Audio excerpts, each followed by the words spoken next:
జగిత్యాల నుంచి ఎమ్మెల్సీ కవిత పొలిటికల్ జైత్రయాత్రకు సిద్ధమవుతున్నారా?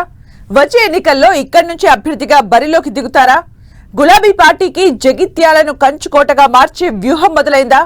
అయితే జగిత్యాలలో కవిత పొలిటికల్ యాక్టివిటీ ఎలా ఉండబోతోంది? పార్టీ మారిన సంజయ్కి కౌంటర్ ఎలా ప్లాన్ చేశారు? జగిత్యాల నుంచి కవిత పొలిటికల్ జైత్రయాత్ర.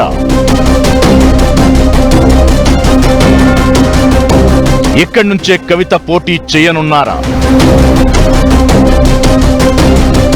గ్రౌండ్ వర్క్ కోసమే జగిత్యాలలో అడుగు పెట్టారా? ఎమ్మెల్సీ కవిత రాజకీయాల్లో తిరిగి యాక్టివ్ అయ్యారు. లిక్కర్ కేసు ఆరోపణలతో జైలుకు వెళ్లి వచ్చిన కవిత దాదాపు 2 నెలలు నిజామాబాద్ పార్లమెంట్ సెగ్మెంట్ లో అడుగు పెట్టలేదు.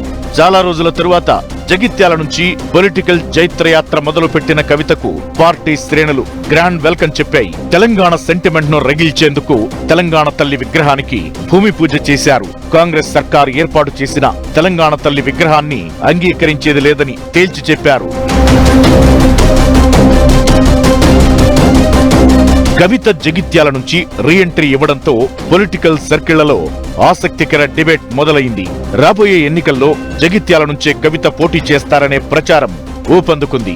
అందుకే ఇప్పట్నుంచే గ్రౌండ్ వర్క్ ప్రిపేర్ చేసుకుంటున్నారనే గాసిప్ రీసౌండ్ చేస్తోంది. గత ఎన్నికల సమయంలో నిజామాబాద్ ఎంపీగా ఉండడంతో తన పార్టీ ఎమ్మెల్యేల గెలుపు కోసం కల్వకుంట్ల కవిత విస్తృతంగా పర్యటించారు. తానే అభ్యర్థి అన్నంత రేంజ్ లో ఇంటింటి ప్రచారం చేపట్టారు. చివరకు కాంగ్రెస్ పార్టీకి కంచుకోటగా ఉన్న జగిత్యాల గడ్డపై బీఆర్ఎస్ జెండా ఎగురవేశారు. తనకు వీర విధేయుడుగా ఉన్న సంజయ్ కుమార్ ను అలవోకగా గెలిపించారు కవిత. అయితే కాంగ్రెస్ అధికారంలోకి రావడంతో ఎమ్మెల్యే సంజయ్ అనూహ్యంగా కాంగ్రెస్ కు షేక్ హ్యాండ్ ఇచ్చారు.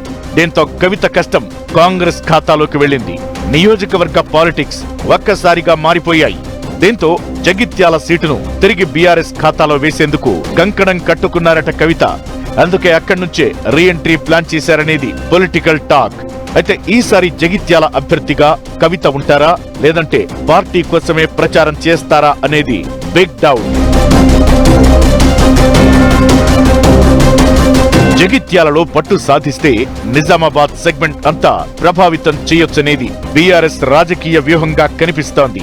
పైగా త్వరలోనే నియోజకవర్గాల పర్యటనలకు ప్లాన్ సిద్ధం చేస్తున్నారట. మరోవైపు తెలంగాణ జాగృతిని యాక్టివ్ చేస్తూనే ప్రజా సమస్యలు, ప్రభుత్వ వ్యతిరేక విధానాలపై పోరాటం చేయడానికి కవిత క్యాడర్ ను సిద్ధం చేస్తున్నారట.